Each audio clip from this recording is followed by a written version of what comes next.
very high intensity beyond 85%.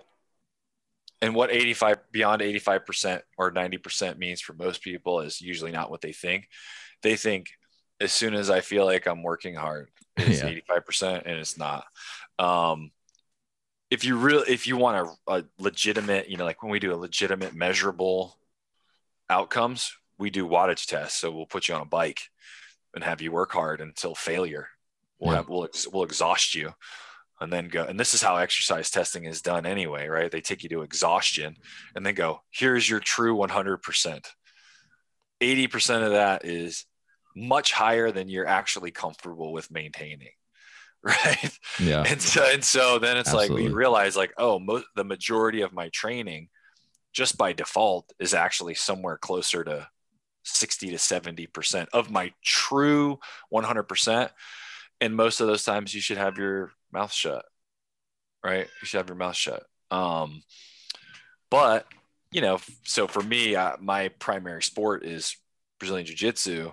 And there are some times where you're in the midst of some high intensity exchanges with people and a lot is happening and you're dealing with a bunch of variables.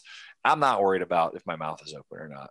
It's when the dust settles, then I go, okay, let me get control of this thing again and chill. So it might be the same thing as like if you're doing a CrossFit workout and depending on your efficiency in different movements, but we'll make some assumptions. If you're doing a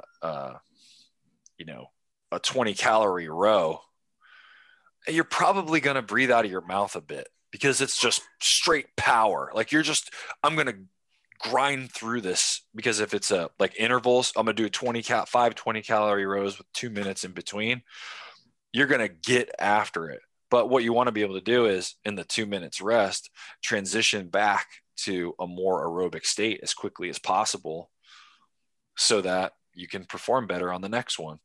And so that's a sliding scale. And that's why we say it in percentages and based on proficiency, because some people are really good rowers and are very proficient and skilled. And some people it's really a weak spot for them. And so it really depends. But what we'd like to say is, if you're working really hard, in that kind of 85, 90+% range of work, then you should probably, you're going to open your mouth. Now, the difference is it's not just open your mouth willy nilly. So we actually have, we've systematized this into what we call a gear system. And that's an easy way to think about it is like their gears. So it's not like when you're driving a car, you go, oh, fourth gear is bad.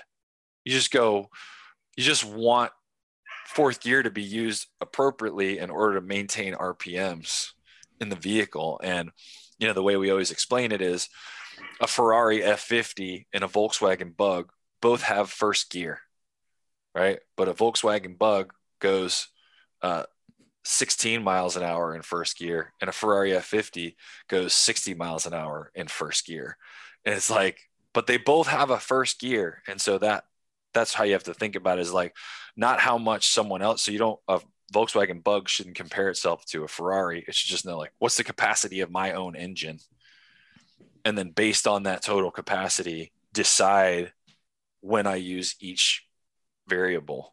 Right. And for us, we think of that as like first gear is like slow nasal breathing.